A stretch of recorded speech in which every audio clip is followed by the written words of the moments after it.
Are you ready to change your life? I know, don't you hate it when people say that? Your life sucks, right? And my life sucks also. In fact, all of our lives suck right now. But I'd like to share with you something that happened to me in the year 2020 that I could not have expected. I have to go back 1 year to January 1st, 2020, when I was really depressed and I thought, what can I do that'll make a difference in my life? And I decided to break it down into little tiny itsy bitsy steps. And I thought, okay, I'm going to do a drawing once a day because nobody can stop me. The first thing I drew was a pine cone, actually. A pine cone is symbolic to me because think about it. What produces a pine cone? A tree. Are you at least as smart as a tree? And every pine cone that a tree produces is perfect. And guess what? Everything you produce is also perfect. So I decided, okay, here's my first sketchbook. My first drawing was of a pine cone. The second day, I did a drawing of some face from a magazine. The day after that, I did something equally bad. I worked in pencil because it was so bad I thought, well, I can always erase it anytime. Yes, I've always liked to draw. You might say I have a bit of skill, but I don't really think that's the point. The point is to choose something to do every day and do that thing without fail. So at first I started drawing things like staircases, the world around me, nothing in particular. There's actually a record of the last time I ever saw a hairdresser. I didn't know that at the time. Life started getting a little bit different for me in early March. I started noticing there were hand wash stations everywhere, so I started drawing things like that.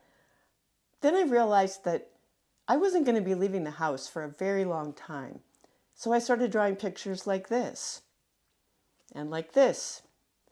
Then there was the day when my friend had a birthday party. And of course, none of us could attend it in person, so I drew a picture of the Zoom call. It was a really bad picture, but it symbolized something, just as this symbolizes something.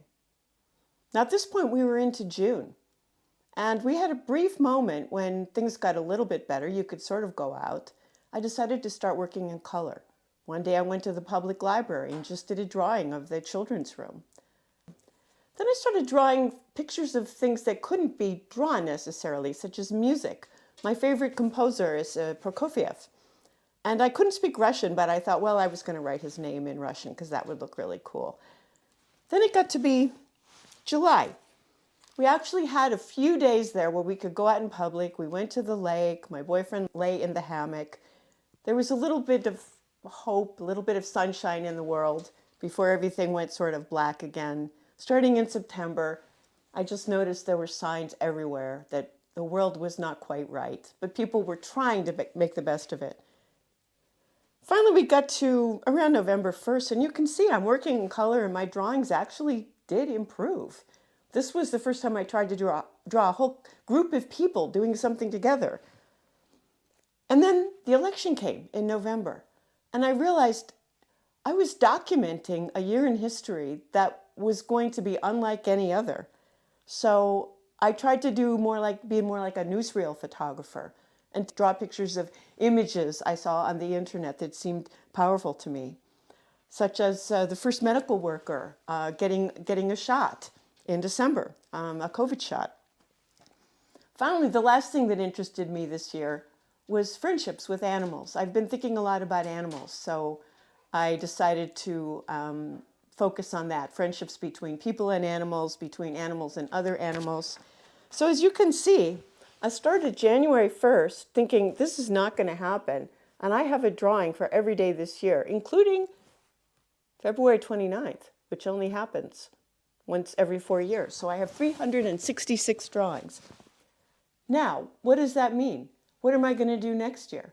I started thinking a little bit about what I was inspired by in the previous year, and I realized that learning Russian was really quite interesting to me.